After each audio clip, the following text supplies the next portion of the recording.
Olá, sejam todos muito bem-vindos ao Instituto Teológico Fé Razoável. Hoje nós vamos estar dando prosseguimento à aula de filosofia.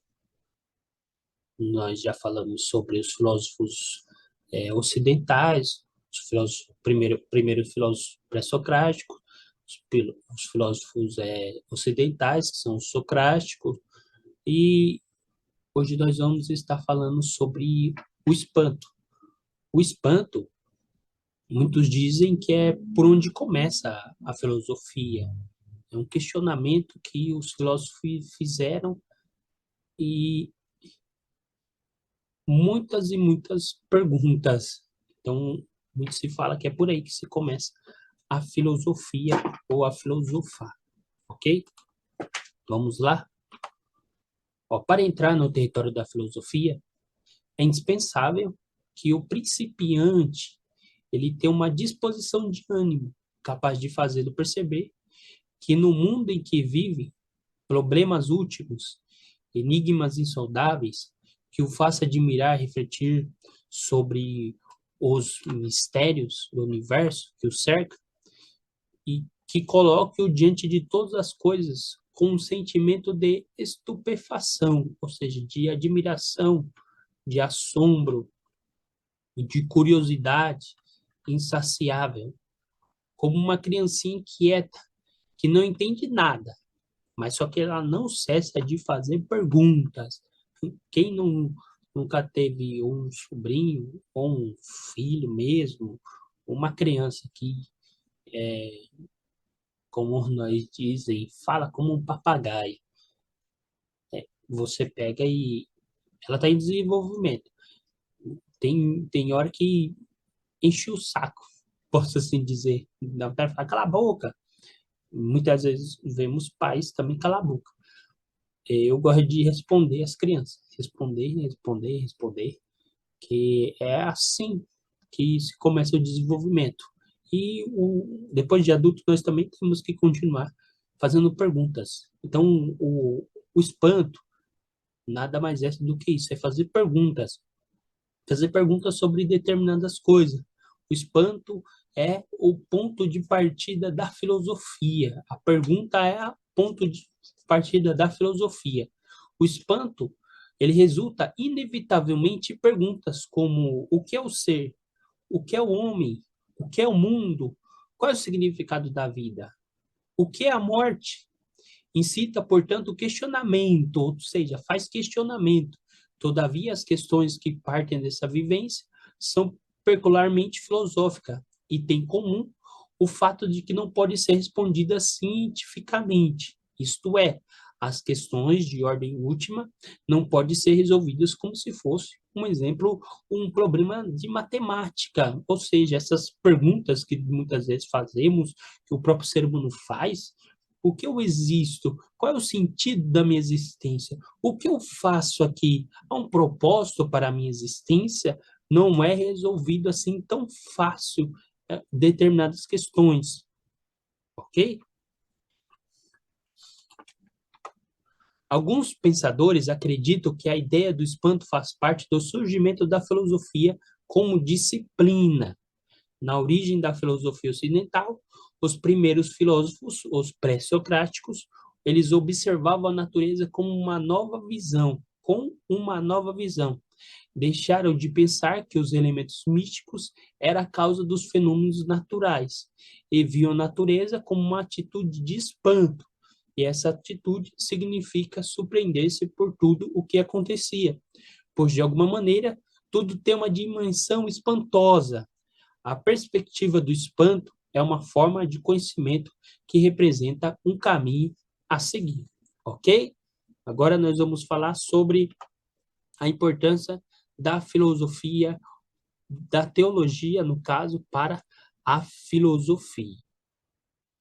A partir disso, é possível notar a importância da filosofia para quem estuda teologia e, principalmente, para aqueles que praticam a fé cristã. Todo ser humano faz perguntas últimas, irrespondíveis. Percebe-se como um ser questionador. Se algum dia perdêssemos essa peculiaridade, perderíamos também a capacidade de fazer perguntas respondíveis. Não seríamos mais um ser que faz perguntas. Isso significaria a extinção não só da filosofia, mas também de todas as ciências. Tudo se faz perguntas, podemos assim dizer. Por quê? Para chegar a um denominador comum, precisa se fazer pergunta e ir atrás de respostas dessa pergunta. Isso faz parte da ciência, faz parte da filosofia, faz parte da própria teologia.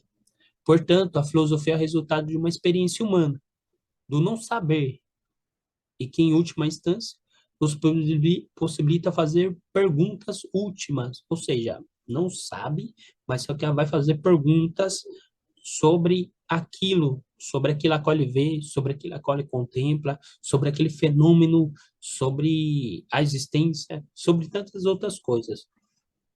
Refere-se ao significado da vida.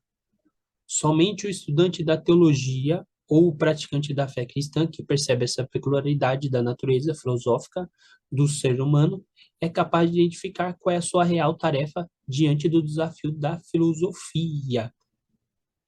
Ora, o teólogo faz uso do material revelado, portanto, detém uma fonte material capaz de oferecer soluções às perguntas últimas da filosofia. Quais são os materiais revelados? É a própria Escritura Sagrada, que foi revelado através do Espírito Santo para os servos de Deus, para todos aqueles que creem, que não pereçam, mas tenham a vida eterna. Através também da arqueologia, através também a própria filosofia também, como não? E também através da história, a história da, da humanidade, a história de tudo que aconteceu, é a revelação que foi passada, mas principalmente a revelação é a própria Escritura Sagrada. No entanto, para tornar relevante a sua resposta, ele precisa antes vivenciar o espanto, ouvir as questões feitas pelos filósofos, entender o problema, ou seja, ele vai ver o que foi questionado, vai procurar ali com base nas escrituras sagradas, com base naquilo que foi revelado, e vai buscar uma solução para poder entender o problema. Há respostas, como nós vimos mais lá em cima, que são irrespondíveis, que fica somente, posso assim dizer, com o Senhor, só Deus, no último dia, pode estar respondendo. Certamente há muitas divergências entre filosofia e teologia, mas há convergências que nos interessa aqui é aquela que se estabelece na peculiaridade da filosofia de fazer a pergunta mais importante, a pergunta pelo significado ou sentido da vida, na tarefa da teologia, em tornar-se apta para ouvir as indagações filosóficas e dar a elas resposta no poder da mensagem revelada. Mas quem nunca ouviu dizer que a filosofia cega a mente e o coração dos homens, que ela enfraquece a espiritualidade e piedade cristã, é verdade isso. Alguns até mesmo utilizam base bíblica para condenar o estudo da filosofia. Eles dizem assim, aquele versículo que Paulo disse: tenham cuidado para que ninguém o escravize, há filosofias vãs e enganosas que se fundamentam nas tradições humanas e nos princípios elementares deste mundo, e não em Cristo. Isso está em Colossenses 2:8. Em um opúsculo da filosofia prática para cristãos, Luiz Saião afirma algo que estamos de comum acordo. Luiz Saião explica essa mensagem a qual Paulo falou. A palavra filosofia aparece no Novo Testamento, em Colossenses 2:8. Essa é a única ocorrência da palavra filosofia em toda a Bíblia. Evidentemente, o contexto daí é o que é negativo. É necessário compreender que Paulo estava atacando a heresia gnóstica da cidade de Colossos e usa o termo filosofia para se referir-se a um tipo de filosofia contrária à fé cristã e, portanto, herética. Isso não significa que ele esteja se referindo à filosofia no sentido geral do termo, De fato, Paulo não se refere à filosofia propriamente dita. Em nenhuma parte do Novo Testamento, seu único contato registrado com filósofos gregos aparece em Atos 17:8. Alguns filósofos epicureus e estoicos começaram a discutir com eles. Algumas perguntavam o que está tentando dizer esse tagarela. E nesse caso, em Atenas, Paulo responde de maneira contextualizada, mostrando conhecimento e capacidade de lidar com a cultura especulativa dos antigos gregos. Então, não vemos em nenhum lugar Paulo, o próprio Paulo, o grande teólogo, Paulo atacando a filosofia. Ele atacou, no caso aqui, nesse versículo, foi a filosofia agnóstica daquela cidade ali de Colosso. Então, é possível, sim, usar a filosofia para se fazer teologia ou vice-versa. Uma ajudar a outra, uma ajudar a outra para chegar a determinado algo, a determinado assunto. A teologia deve ser vista como uma tarefa teórica e prática a serviço da Igreja de Cristo, ou seja, da comunidade dos santos, que é o vivo instrumento de proclamação da palavra de Deus. Portanto, a teologia deve cumprir, dentre outras missões, uma missão apologética, ou seja, de defesa da fé.